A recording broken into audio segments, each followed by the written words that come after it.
这一天，位于洛阳以东的偃师市店庄乡潘坳村，因下了一场大暴雨，意外冲出一座千年古墓。出土的碑文竟然写着汉寿亭侯武安王协听护国大将军关侯之墓。我们知道湖北当阳的关陵是埋葬关羽身躯的地方，但是关羽头颅的所在地至今都是个千古之谜。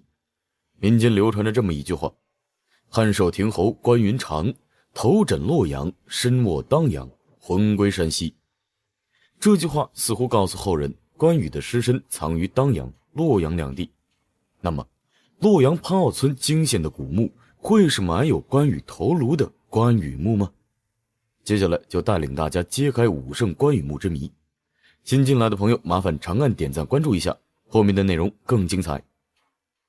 三国名将关羽一生勇武忠义，武功盖世，受万人敬仰。后因败走麦城，被孙权部下吕蒙杀害，并割下了关羽头颅。事后孙权惧怕刘备出兵伐吴，并派人把关羽的头颅赠送给了曹操。孙权的这波操作着实告诉天下人，关羽的死不全是自己的过错，还有你曹操的责任。用栽赃嫁祸这个成语来形容再恰当不过了。关羽生前，曹操对他十分的赏识，为了表达对关羽的敬意，曹操以诸侯之礼将其葬于洛阳。可是葬在了洛阳的哪个地方，史书上并没有记载，只知道孙权将关羽的身躯葬于当阳，也就是如今的关陵。关羽死后，蜀汉政权为了祭奠关羽，特意在成都为他建造了一座衣冠冢，就是如今位于成都的关羽墓，用来招魂祭祀用。也就是说，后人所知道的关羽长眠之地只有两处，一是葬关羽身躯的关陵，另一个则是用来祭祀用的并非尸身的关羽庙。说是洛阳有关羽墓，可是当时的洛阳古城并非如今的洛阳。直到洛阳偃师市的潘坳村，突如其来的一场大雨才为我们解开埋有关羽头颅古墓的千古之谜。得知洛阳潘坳村有大墓，考古专家急速抵达古墓现场，并对古墓进行了抢救性发掘。此次考古发掘工作出土的最有价值的文物，当属明朝嘉靖年间刻有汉寿亭侯武安王协听护国大将军关侯之墓的碑文。单从碑文内容上看，足以证明此墓是后世修建的关羽墓。因为在潘坳村发现了关羽墓，受关羽的影响，潘坳村为关羽修建了一座关帝陵。本来潘坳村的村民没有一户姓关的，因为关帝陵的修建，潘坳村就改成了关庄村。可见关二爷的影响力有多牛。据关林庙敕封碑记记载，万历中有黄华如炭，道出于洛，夜宿游亭。孟帝求构新宅，即觉寻疾父老，遂斩败于冢下。可以看出，偃师关中村发现的关羽墓的确是后人所建。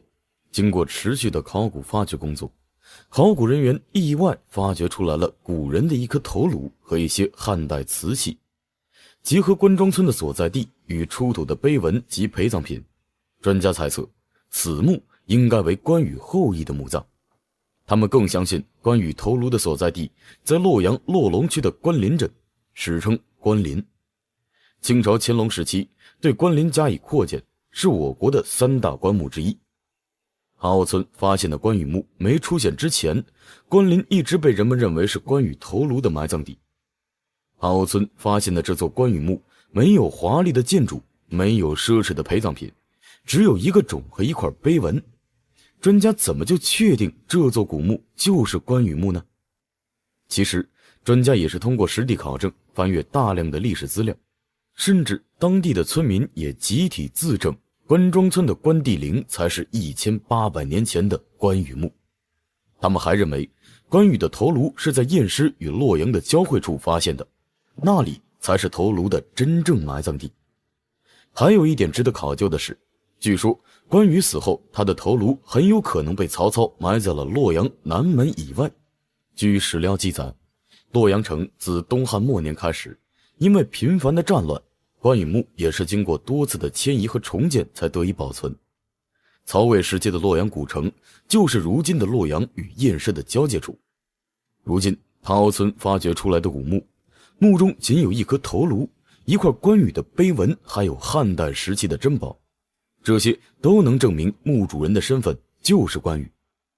然而因为关林已经存在几百年的历史，作为国家一直推广的关林，在人们的眼中也只是一个旅游景点而已。其实真正有历史价值的还属关庄村的关羽墓。由于关庄村的关羽墓所处地区偏僻，也就导致无人问津，逐渐破败的下场，甚至都没有列入文物保护单位，实在是悲惨。有关关羽头颅所在地的争议从古至今一直没间断，加上年代的久远，当时在关庄村出土的头颅因为当时条件的落后，又没有得到很好的保存，所以如今关羽的头颅早已不见了踪影，关于二爷头颅的认证也因此中断。但是关羽的尸身所在地是无可争议的。关羽大意失荆州后被东吴吕蒙所擒杀，孙权将其头颅赠予曹操，这也就有了后来的头枕洛阳身卧当阳之说。据说孙权虽用诸侯之礼安葬关羽，也就是如今当阳的关陵，但是他修建的关陵空有其表，其实里面空空如也。幸运的是老百姓对关羽疼爱有加，一直偷偷的维护和祭祀他。到了盛唐时期，皇帝开始为关羽加封，直到清朝末年一直加封到帝号。一位武将能从汉寿亭侯加封到帝号，在中国历史上是绝无仅有的，这足以看出关羽的魅力有多么的强大。经过各朝帝王的维护，关陵的规模越来越宏大。到了清朝，关羽的名声更是飙升到了历史新高度。乾隆直接为关羽亲赐匾额，能享受如此恩宠的中国历史上也只有关羽一人。关陵在历史上已经存在了1800多年，它已经成为了中国文化的象征。关陵作为三国时期的古墓，已经被国家列入全国重点文物保护名单。除了关羽的尸身在当阳，关羽死后的灵魂也回到了山西老家。人死后终要落叶归根的，落叶归根一般指的是尸身回家，能让灵魂回家的可不多啊。虽然这种说法被传得神乎其神，但是这也恰恰反映出关羽是多么的受百姓的爱戴。关羽墓在中国影响比较大的有3座，分别是河南省洛阳的关林、河北省当阳市的关陵、四川省成都的关羽墓，还有一座就是位于洛阳关庄村的关羽墓。